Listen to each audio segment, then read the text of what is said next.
everybody, this is Kane 051984 here, just showing you Sierra 1 with all my mods. I believe I put around $2,000 into modifications and everything else. As you can see, I got NC Star scope, ACOG. It has red and green dot, which is great. Easy to dial in, very simple. New hammer by Tac T, zero kick, stocked folding and collapsible. E-trigger, a lot better now with the E-trigger in. So I've got her clocked around 15 rounds a second. Obviously running a direct line.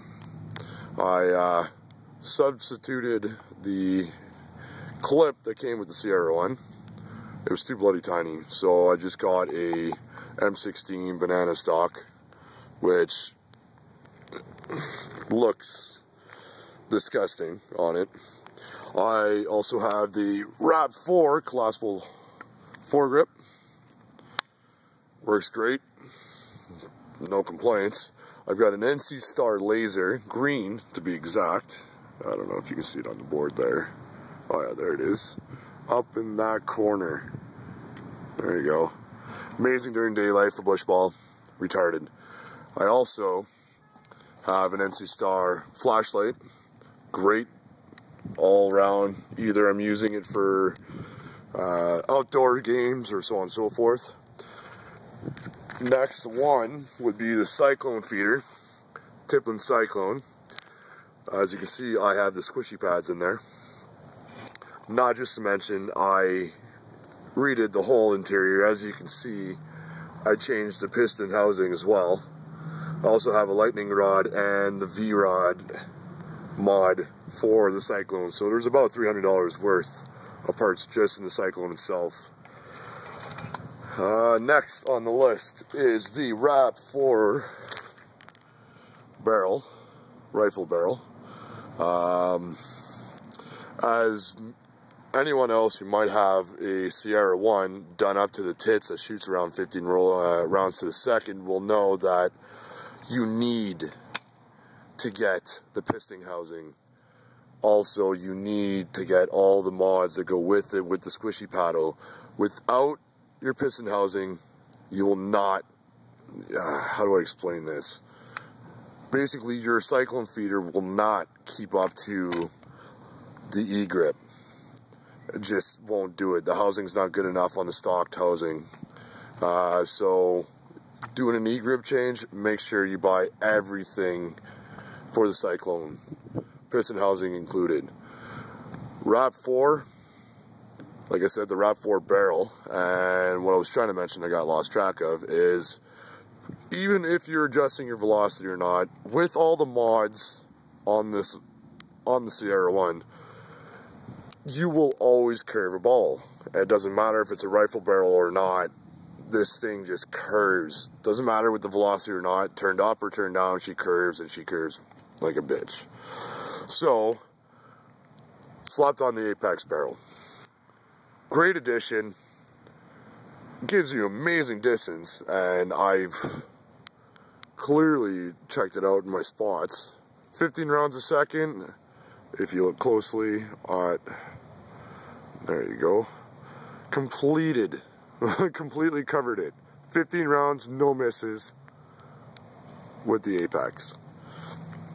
Apex actually helped the accuracy of the gun dramatically. So I'm looking forward to trying her out on the field this weekend. All parts purchased from Outcast Society Paintball here in Red Deer, Alberta, Canada. Except the Sierra 1. Sierra 1 we do not sell there. There's a reason why. They're a bitch to maintain. Also, doing these upgrades, you do have to check your velocity and see how your barrel's holding up, because you might need to get the Apex barrel, or you might need to get a new hammer, or rods, or whatever the case is. Also with the Sierra 1, my outfit, obviously I'm running the remote line with the stock 98 custom Cyclone feeder hopper stocked. Will be putting on the Wrap 4 football, which holds around, I believe, 250 rounds. So on a game with the Cyclone feeder and the way she's shooting 15 rounds a second, it's not a bad idea. I'm also doing up with the Ninja paintball carbon fiber 45 tank. Carbon fiber, if no one else has them, I'm going to tell you right now, you're idiots for not purchasing it. It might cost quite a bit, but in the end, it's lighter on your back, so you can last a lot longer in the bush. I've also got the VTAC pouch with my pods.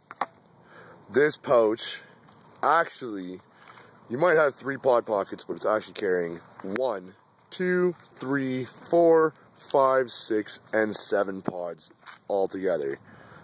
Comfortably, actually. I only rock the 3 because it doesn't really matter. Also rocking the VTAC air pouch and the NC Star vest, tactical vest.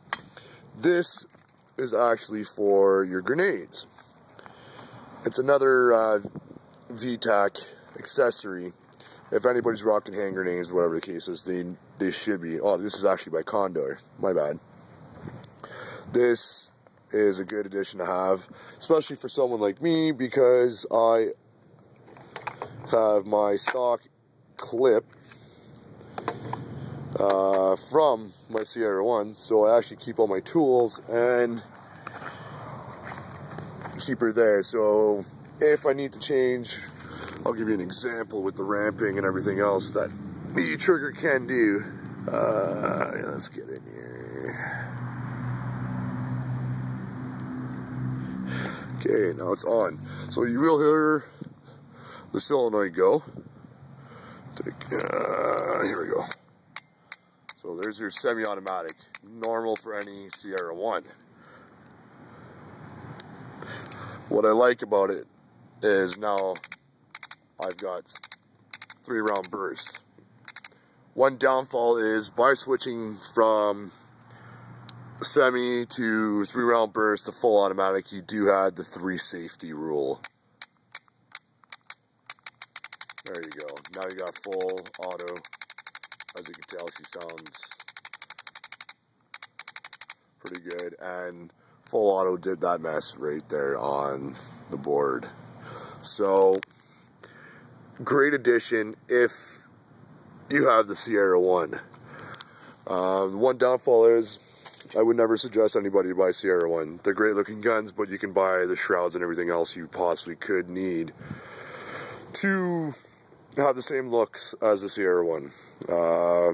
With the amount of money I put into this, I should have went with the A5 with the E-grips and just started from there. With the amount of money I put into this, I could have a disgusting A5. Luckily, working at the paintball shop has its perks. So the next edition, I might turn her into a sniper rifle, regardless if I have the E-grip in there. I will most likely turn her into a sniper rifle and transform the A5 into an M249 saw. So that pretty much concludes it. I haven't seen anybody else with a Sierra 1 like mine, or actually describe what may occur if your feeder's not working properly, not keeping up to the balls, or even your rifle barrel doesn't seem to be working properly. So honestly, rifle barrel, if you have it not working well, grab yourself the Apex. I'm glad I did. I don't think I should have done anything differently. So now I'm canceling out my SOCOM suppressor that I ordered for her, which, not a big deal. I'll put her on the M249 saw. So, there she is.